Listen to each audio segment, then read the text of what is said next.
Ukrainian FPV drone vaporized Russian artillery in Kharkiv, December 29, 2025. Subscribe to Defense Reports, your go-to source for timely, in-depth military and defense reports. I'm Alex. Join me with Arya in the latest podcast by Defense Report for a sharp, no-nonsense breakdown of the latest in global defense news, military technology, and strategic developments. And today we're looking at something that is fundamentally reshaping the modern battlefield. We're seeing a David and Goliath story play out in real time with drones and artillery, and the losses are just staggering. Welcome to the debate. Our focus today is really on the asymmetric nature of modern warfare. Specifically, we're looking at the intense battle raging over Russian artillery systems in Ukraine. We've all seen the videos, the documented success of Ukrainian first-person view, FPV, strike drones against these, high-value Russian targets. And the attrition rate for systems like the 2S1 Gvozdika is just relentless. That brings us to our central question today, which I think really gets to the heart of the matter. Exactly. Is the continual destruction of these systems an undeniable, a chronic operational vulnerability for Russia? Or is it just a temporary imbalance that maybe overlooks the very rapid, very sophisticated counter-adaptation that's happening with their electronic warfare doctrine? Mm-hmm. So I'll be arguing that the evidence, the sheer volume of high-value losses, proves that Russian EW protection is fundamentally failing right at the operational edge. It points to a structural problem that Ukraine is just continuing to exploit. And I see the dynamic a little differently. While the current destruction is, it's severe, no one can deny that, I'm going to argue that focusing only on today's numbers ignores the speed and sophistication of Russia's technological counterpunch. The deployment of these advanced, layered defenses suggests the window for this kind of FPV dominance is closing, and maybe closing fast. Okay, well, my perspective is rooted in the sheer devastating scale of material loss that Russia is absorbing right now. The ability of Ukrainian forces to consistently destroy Russian self-propelled artillery. I mean, these are complex, protected assets like the 2S1 Gvozdika, designed for fire and scoot tactics, using what are, frankly, relatively cheap FPV drones. It points directly to a fundamental failure that their massive investment in expensive EW systems hasn't solved. Okay, but what kind of scale are we talking about? Let's put it into perspective.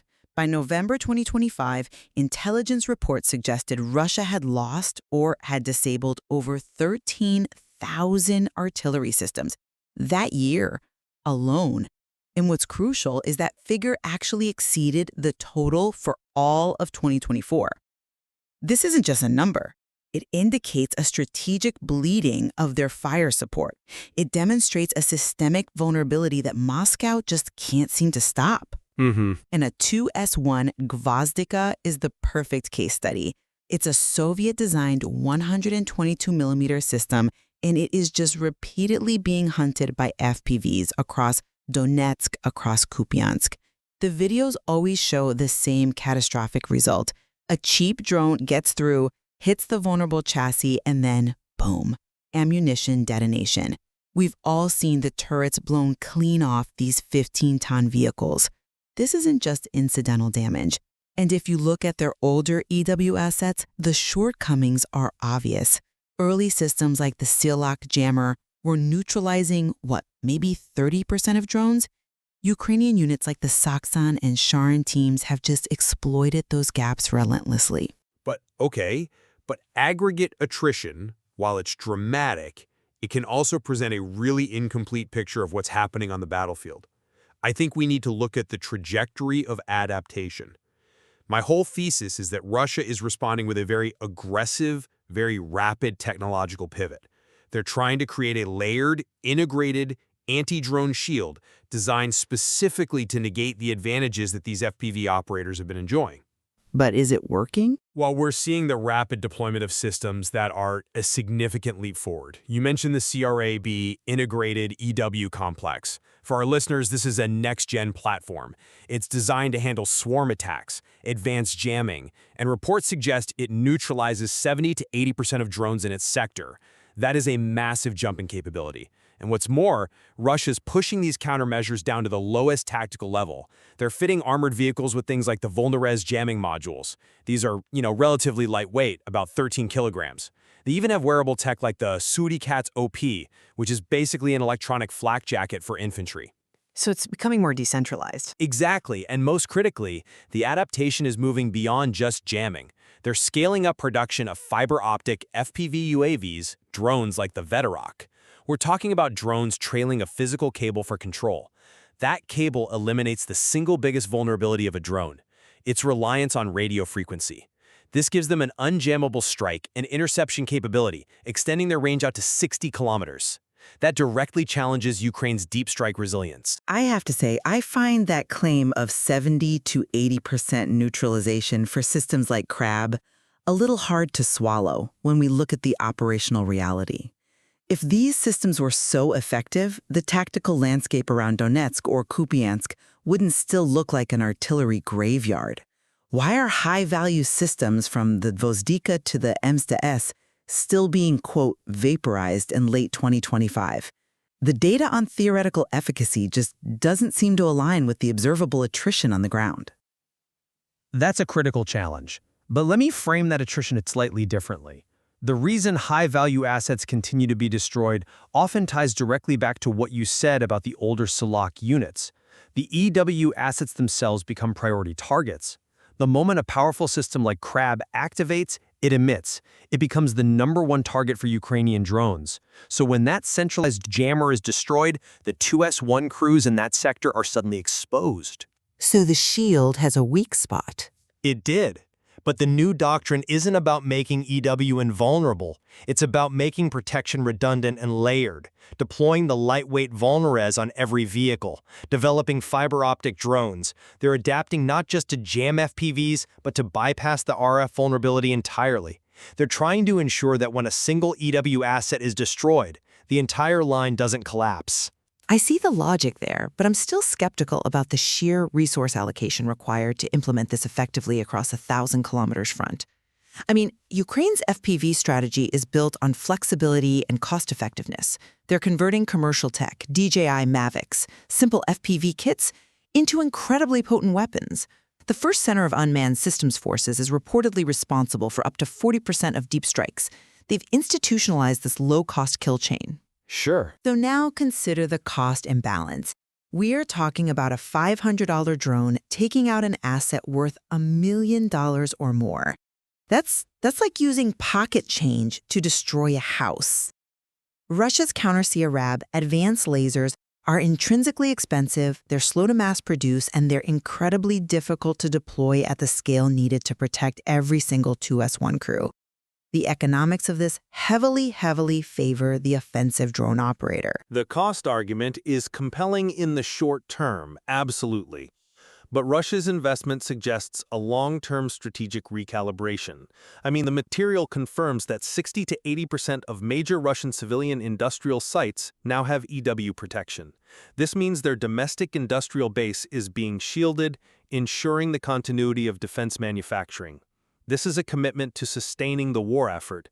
And moreover, these next-gen systems you dismiss as just expensive, they're designed to be networked. A system like Serb integrates with their own reconnaissance UAVs like the Orlan series to form a real-time sensor grid. It moves beyond just reactive jamming. It's aiming to create this cooperative electronic environment that systematically detects and jams incoming FPVs. But the fundamental weakness is still the reliance on radio frequency communication.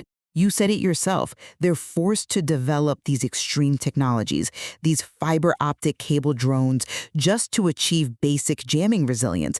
To me, that's a clear indicator that their standard EW solutions are being bypassed. It feels like a technological necessity born of failure, not choice. Meanwhile, Ukrainian operators are constantly innovating. They're using frequency hopping, autonomous modes. The effort required to protect an RF signal is just astronomically higher than the effort required to change the offensive signal. I'm not convinced by that, because the fielding of fiber optic drones fundamentally changes the dynamic. Frequency hopping still requires an RF link, which is vulnerable. The fiber optic link, however, is immune to any RF interference. It's not a sign of failure, it is a guaranteed countermeasure against the strongest weapon in Ukraine's arsenal. They're using them for counter-UAV interception as well. And let's not forget the counter-adaptation targeting the Ukrainian kill chain itself. Russian developers are putting new radio detectors into their own recon UAVs, like the SuperCam. These allow the SuperCam to automatically evade Ukrainian interceptors and jam the video signals of Ukrainian anti-drone tactics. This shows an advanced, escalating cycle of counter-adaptation designed to raise the attrition rate for Ukraine's FPV units, making the airspace more contested for everyone. At the end of the day, the empirical evidence of continued devastating precision strikes on these high-value assets, like the 2S1 Gvazdika, it proves to me that the adaptation curve is currently favoring the offensive drone operator. The success of Ukrainian units in these high-pressure sectors demonstrates that Russian operational security is failing at that critical tactical edge. And until they can reliably protect their assets at the front line, these high equipment losses will remain a chronic structural vulnerability. I just approached this from a different direction. While the losses are undeniable, the pace and nature of Russian counter-drone tech signify a rapid paradigm shift. They are moving from reactive jamming to proactive, networked defense and unjammable offense. The deployment of networked EW like Crab, this ubiquitous vehicle protection, the fiber optic drones, it means the operational space for FPV drone tactics is being systematically squeezed. So for me, the focus should be on the trajectory. The technological gap that favored Ukraine is being actively and aggressively closed, and that is going to fundamentally change the calculation for FPV units in the very near future. Our discussion today really highlights a defining conflict of modern maneuver warfare. This intense, resource-driven battle between highly adaptive, low-cost drone offense and expensive, multi-layered electronic defense. And the material makes it clear that this cycle of innovation and counter-innovation is evolving at a breakneck pace, placing just unrelenting pressure on the logistics, the doctrine, and the people on both sides of the front. You've been listening to Defense Report by Alex and Aurea, where we analyze the latest in military strategy, global defense, and advanced weaponry. Subscribe to Defense Reports, your go-to source for timely, in-depth military and defense reports. We'll catch you next time.